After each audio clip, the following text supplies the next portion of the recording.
यह कहानी आपके मनोरंजन हेतु बनाई गई है। इसका किसी भी जीवित या मृत व्यक्ति से कोई संबंध नहीं है। यदि कहीं इसकी समानता होती है तो वह मात्र एक संयोग होगा। और आपसे अनुरोध है कि कहानी को पूरा देखें व सुनें और अपनी राय हम तक जरूर पहुंचाएं। आज से 1365 ईसा पूर्व एक प्रसिद्ध जादूगर थे। उनको लोग मसीहा भी कहते थे, क्योंकि वे सदा धर्म पर रहकर सत्य की रक्षा करते थे। उनका नाम तो वैसे रंजीत कश्यप था, लेकिन लोग मसीहा नाम से ही संबोधित करते थे।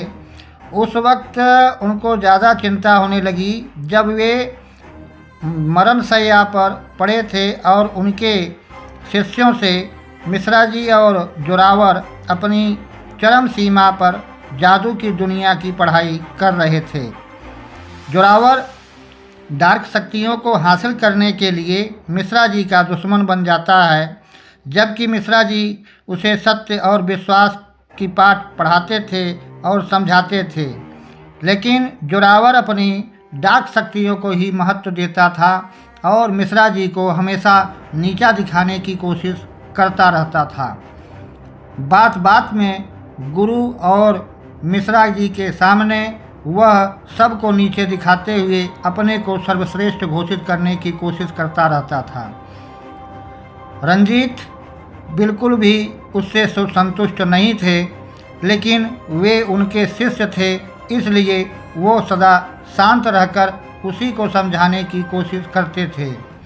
जबकि गुरु रंजीत के पास रुबीना, जो उसकी सबसे ज़्यादा सेवा करती थी, वह एक ऐसी शिष्या थी जिस पर गुरु प्रसन्न थे और इसी के कारण उसे हमेशा अपने पास रखते थे।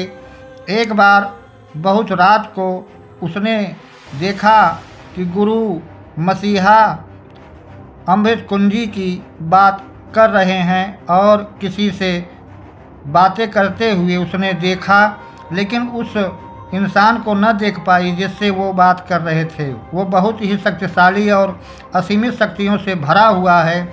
इसको जानकर वह यह भी समझती थी कि कोई भी जादुई ताकत उसका मुकाबला नहीं कर सकती। यह सब जानकर वह जोरावर से मिल जाती है और उसको सारी बात बता देती है। आप देख व सुन रहे हैं सत्य संवाद। जोरावर उसको पाने के लिए अपनी डार्क शक्तियों का प्रयोग करके बूढ़े रंजीत को बहुत परेशान करता है और अमृत कुंजी की मांग किया करता था। लेकिन मसीहा रंजीत अमृत कुंजी को किसी भी सूरत में जोरावर को नहीं देना चाहते थे। उन्होंने मिश्रा जी को देने की कोशिश की, लेकिन जोरावर और रुबीना ने मिलकर यह सपना उनका कामयाब न होने दिया। तो मसीहा ने गुस्से में आकर उस अमृत कुंजी को कई भागों में अपनी शक्तियों के द्वारा खंडित कर दिया और अनंत आकाश की तरफ उछाल दिया, जिसे देखकर जोरावर और रुबीना उनके पीछे पीछे निकल गए। और मसीहा ने कहा, अमृत कुंजी तुम लोगों के लिए नहीं है, यहाँ से चले जाओ। जब तुम लोग भी यहाँ से चले जाओगे तभी मुझे शांति मिलेगी। वह अमृत कुंजी किसी नेक दिल इंसान का चुनाव खुद करेगी और उसी को प्राप्त होगी। तुम सब इसका कुछ भी नहीं कर सकते।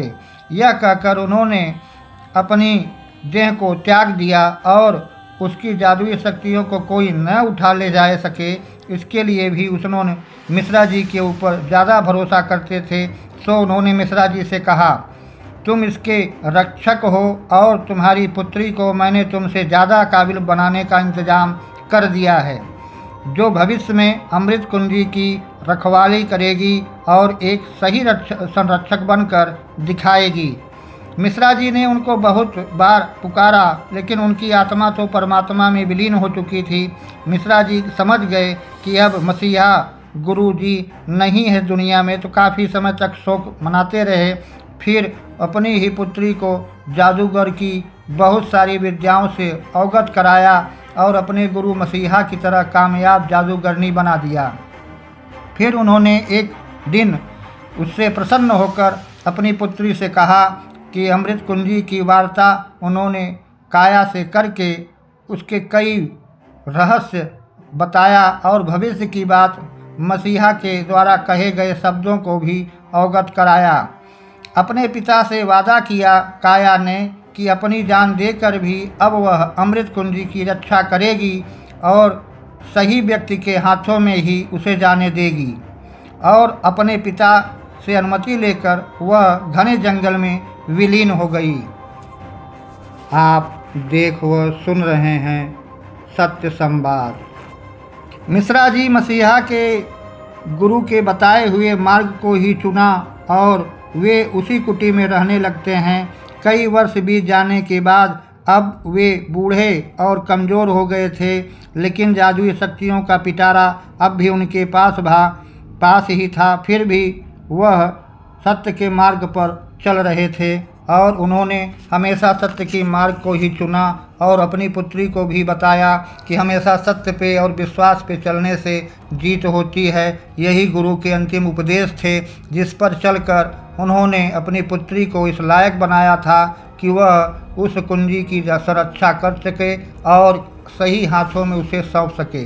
वह अपनी पुत्री का इंतज़ार उसी कुटी में रहकर करते थे जिस पर वापस आने के लिए उसने काया से कहा था और काया ने वादा किया था कि जिस दिन मुझे इस अमृत कुंजी का सही व्यक्ति मिल जाएगा मैं उसे लेकर आपके पास आऊँगी और आपसे मिलवाऊँगी और तब आप मुझे बताइएगा कि आपने जो मुझे विद्या सिखाई है वह काबिल उसके मैं हूँ या नहीं हूँ।